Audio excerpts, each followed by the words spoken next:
Halo Bumil Pamil, apa kabarnya hari ini? Saya Bidan Tasya. Di video kali ini kita akan membahas tentang plasenta. Apa itu plasenta? Bumil Pamil tahu nggak nih? Nah, Bumil Pamil, plasenta itu organ yang tumbuh dan berkembang dalam rahim selama masa kehamilan. Plasenta banyak manfaatnya untuk menunjang pertumbuhan dan perkembangan janin. Plasenta juga menempel di dinding rahim.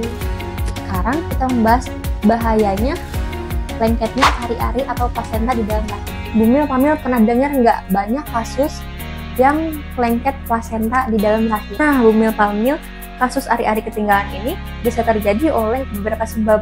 Yang paling umum biasanya ari-arinya terperangkap atau yang dinamakan trap plasenta.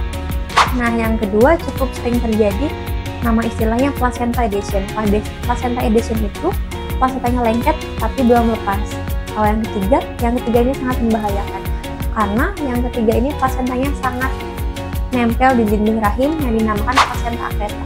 Biasanya setelah bayi lahir akan diikuti ari-ari atau plasenta. Plasenta itu maksimalnya 30 menit setelah bayi lahir.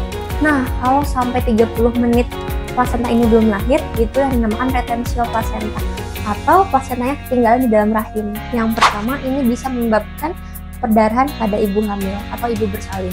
Nah, yang kedua, ini bisa menyebabkan infeksi karena habis perdarahannya. Nah, ini jangan main-main ya Bunda, karena bisa menyebabkan mengancam jiwa atau nyawa ibu-ibu tersebut atau ibu bersalin tersebut. Nah, preplasenta itu kadang proses persalinan plasentanya yang kurang tepat atau pemberian obat kontraksi yang kurang tepat pada waktunya.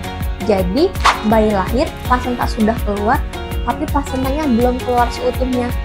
Jadi mulut rahimnya sudah menutup, tapi plasentanya masih di dalam. Namanya preplasenta atau terperangkap plasentanya. Nah, kalau plasenta adhesi, biasanya plasenta itu belum lepas di dalam rahim, masih nempel di dinding rahim. Jadi plasentanya belum lepas. Kenapa plasentanya belum lepas? Biasanya terjadi pada partus lama atau ibu-ibu yang sudah capek dan lemas, atau kondisi pada rahimnya yang melemah, jadi membuat plasenta tidak mau keluar dari rahim. Nah, yang ketiga plasenta akreta. Plasenta akreta ini mungkin proses atau kelainan yang plasentanya nempel banget ke dinding rahim, sehingga dengan cara apapun atau udah dimasukin obat apapun dia nggak mau lepas. Biasanya harus dilakukan proses pembedahan. Jadi plasenta ini lengket banget ke dinding rahim. Nah, semoga adanya video kali ini Bumil Pamil jadi tahu plasenta itu apa dan lengketnya plasenta pada rahim, karena sering terjadi di dalam persalinan. Knowledge is power. Jadi nggak semua bidan atau dokter yang harus tahu. Bumil dan Pamil juga harus tahu, apalagi yang mau bersalin detik-detik itu. Dah semuanya, sehat selalu.